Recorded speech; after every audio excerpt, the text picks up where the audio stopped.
Buenos días, tardes o noches.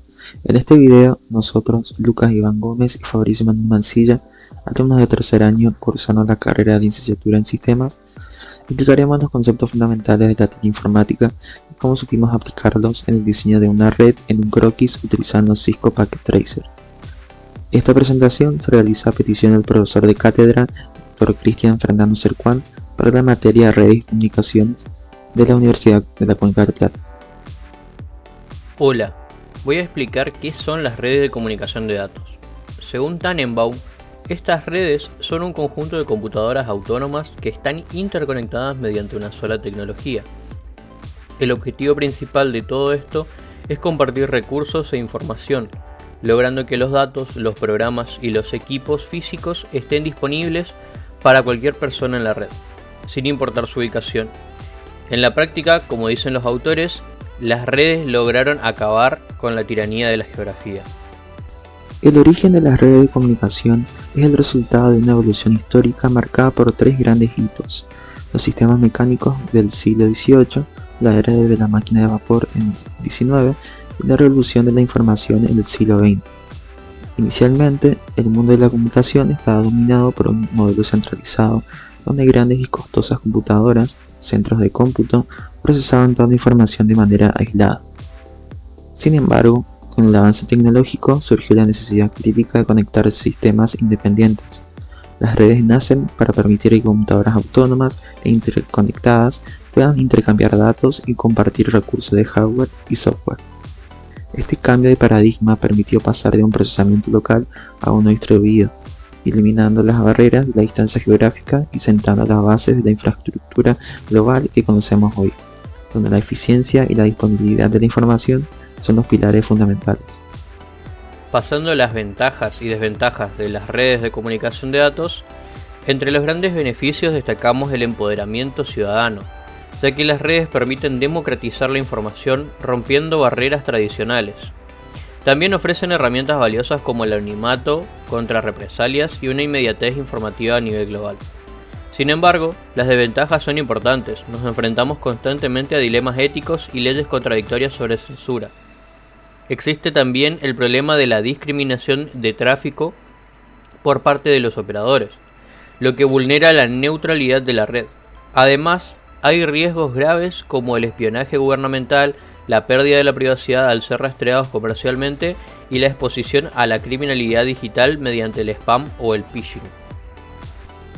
Un sistema teleinformático se define como un sistema que combina la capacidad de procesamiento de la informática con las facilidades de transmisión de las telecomunicaciones.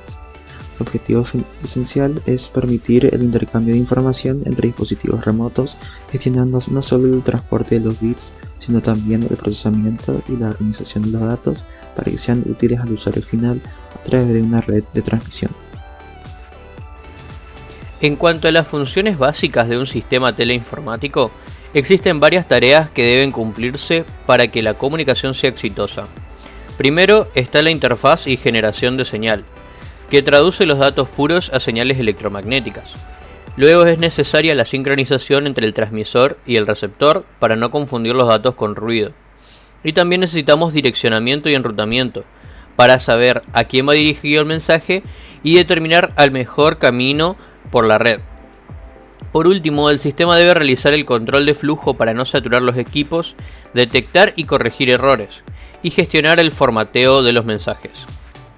En cuanto a la clasificación de los sistemas teleinformáticos, podemos ver tres perspectivas principales.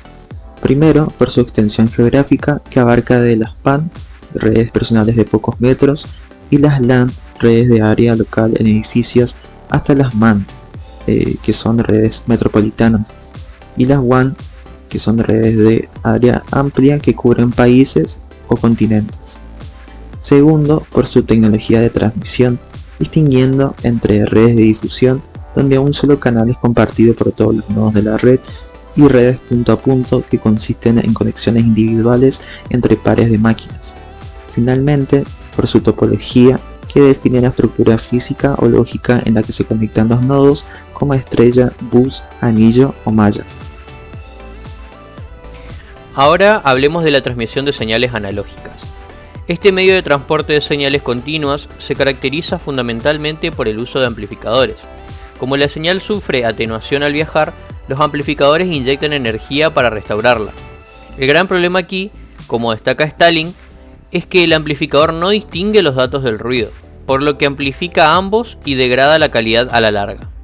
Para lograr esto de forma eficiente, montamos la información sobre una señal base llamada onda portadora, mediante un proceso que conocemos como modulación. Para transmitir información digital se utilizan técnicas que adaptan los datos a las capacidades del medio físico. Entre las más importantes se encuentra el PSM o modulación por impulsos codificados, que digitaliza señales analógicas mediante un proceso de muestreo, cuantificación y codificación. Otra variante es la modulación delta, una técnica más sencilla y eficiente en ciertos contextos que se basa en el seguimiento de la pendiente de la señal para codificar únicamente si el nivel de la señal sube o baja respecto a la muestra anterior, optimizando así el flujo de datos. Sobre la clasificación de las señales, basándonos en Stalling, las dividimos utilizando tres criterios. Primero, según su naturaleza física, tenemos las señales analógicas, que varían de forma suave y continua, y las señales digitales, que son discretas y cambian abruptamente entre dos niveles, como alto y bajo. Segundo, según su comportamiento en el tiempo, que pueden ser periódicas, que se repiten un patrón matemáticamente predecible, o aperiódicas, que cambian constantemente. Y por último, por su predictibilidad.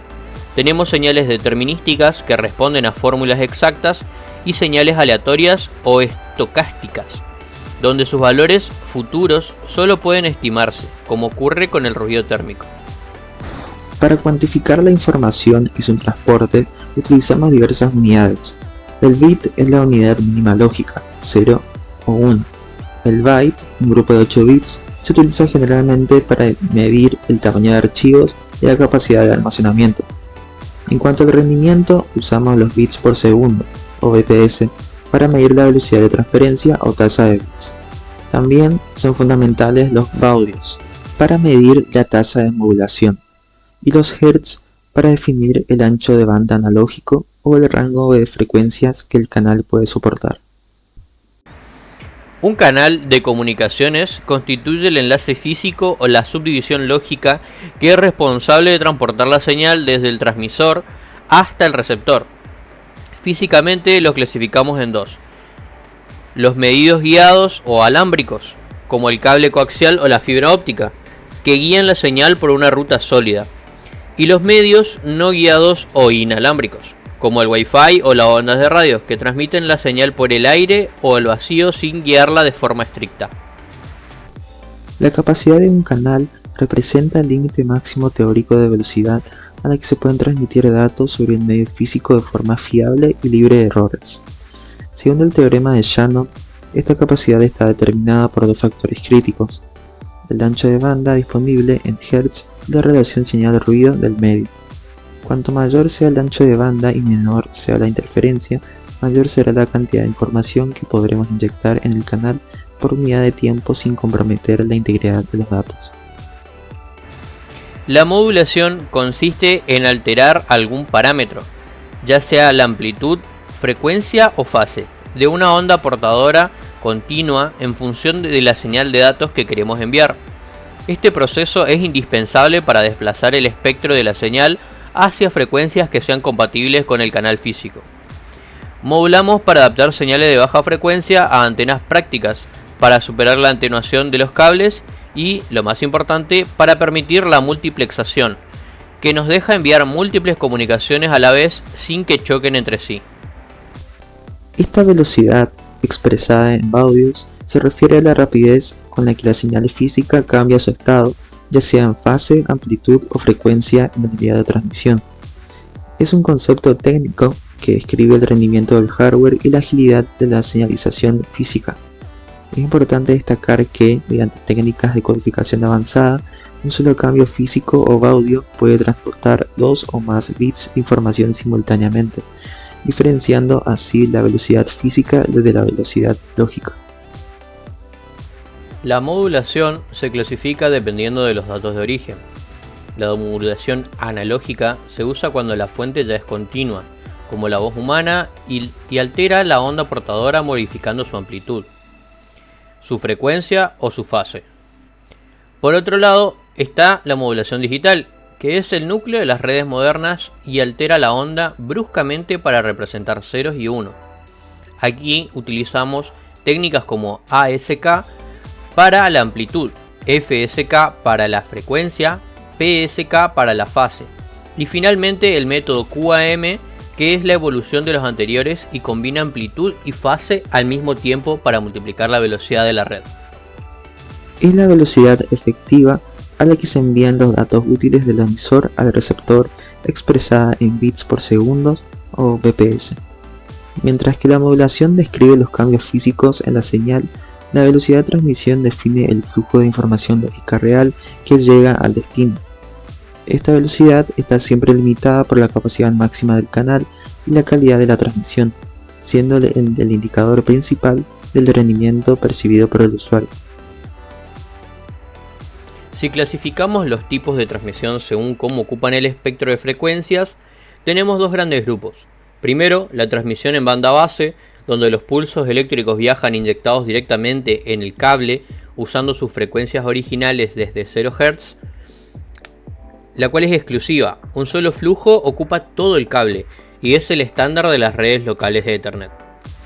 Y segundo, la transmisión en banda de paso o banda ancha, donde la señal original se modula para trasladarla a una frecuencia mucho más alta, donde su mayor ventaja es que permite la multiplexación por división de frecuencia, enviando varias señales simultáneamente como hace el Wi-Fi o la televisión por cable. Se dividen en tres criterios específicos según cómo se gestiona técnicamente el flujo de los bits.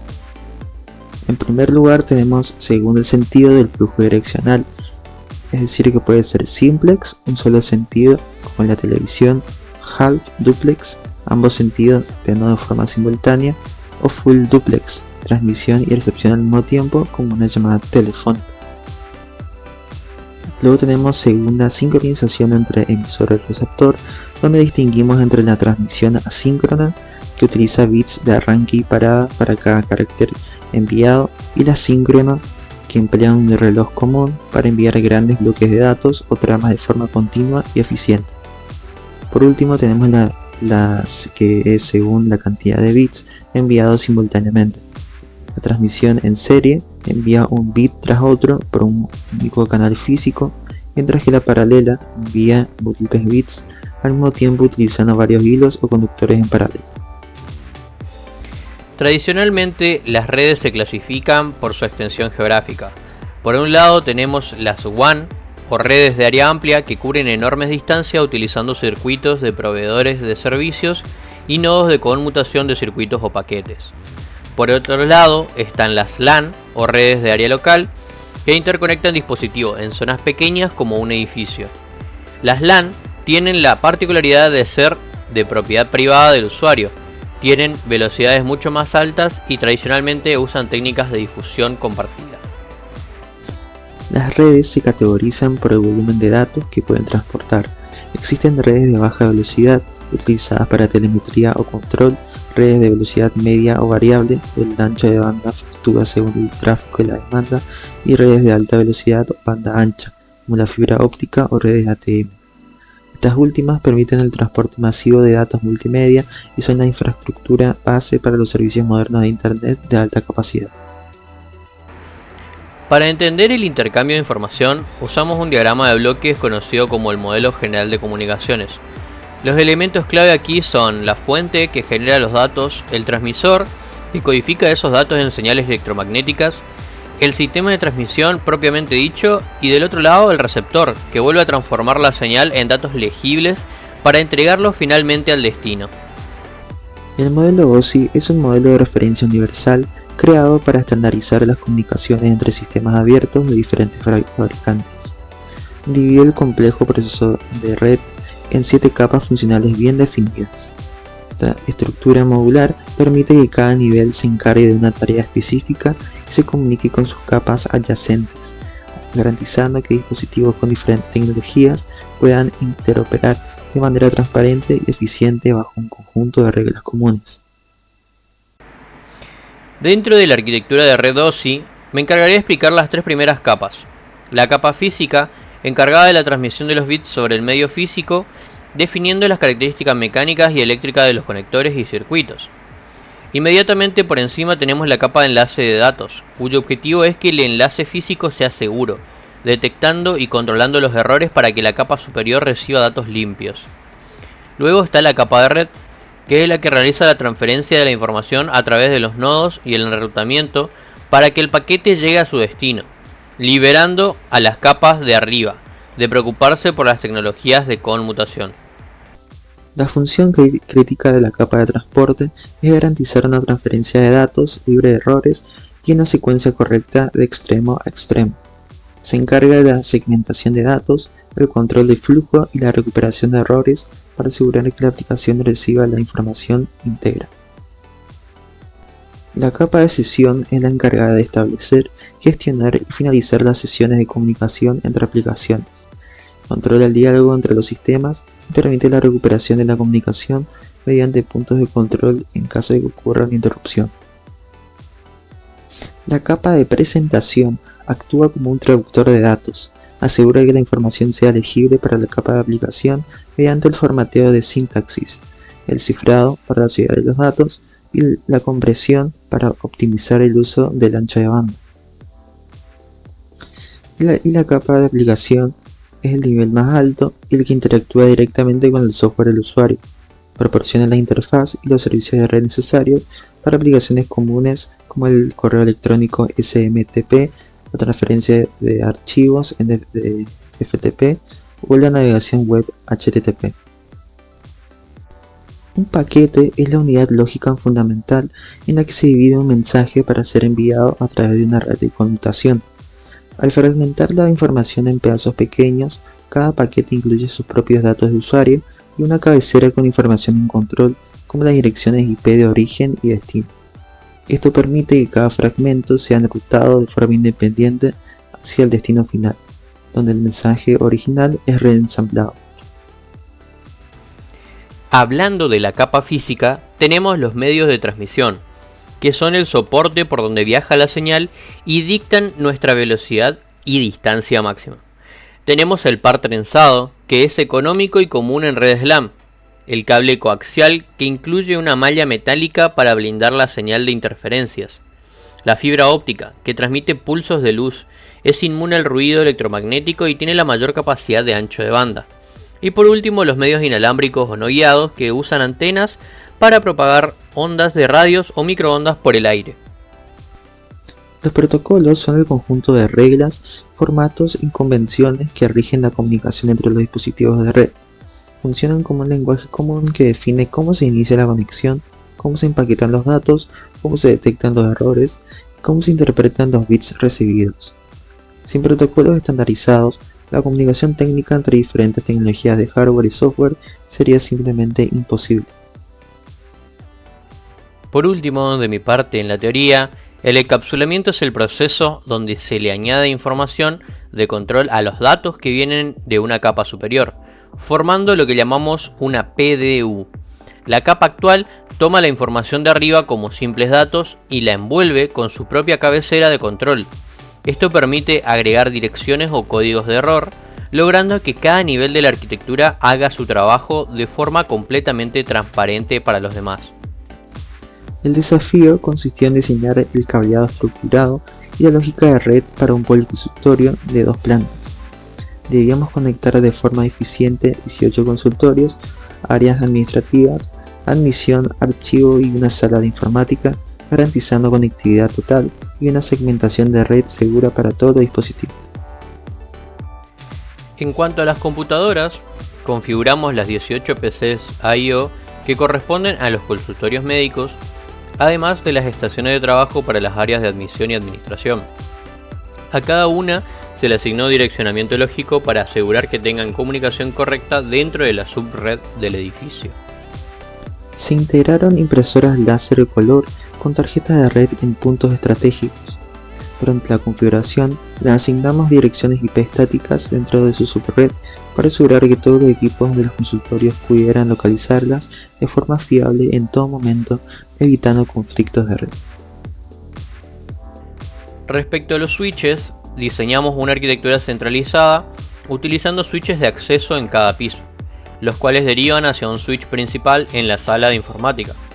Estos equipos concentran todas las conexiones de cable de par trenzado proveniente de las PCs, impresoras y fotocopiadoras del policonsultorios.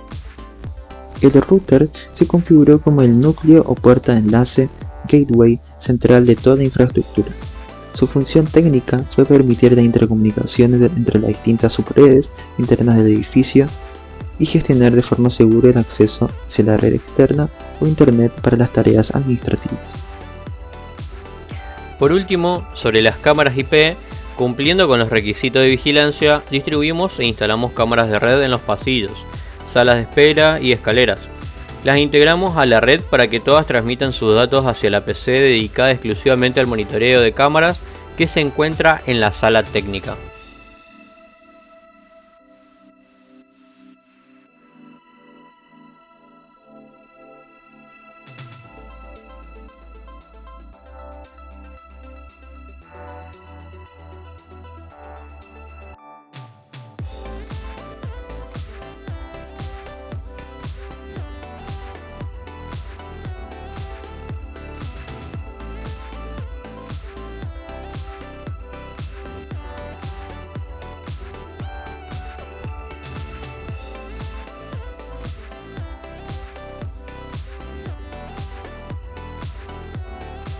Para concluir, el desarrollo de este trabajo práctico nos ha permitido comprobar cómo la teoría de señales, los protocolos de comunicación y las capas del modelo OSI se traducen en una infraestructura funcional y real. El diseño en Packet Tracer nos mostró que una planificación técnica rigurosa y fundamentada es el pilar esencial para que cualquier entorno profesional como el de este policonsultorio cuente con una red robusta, escalable y segura. Muchas gracias por ver hasta el final.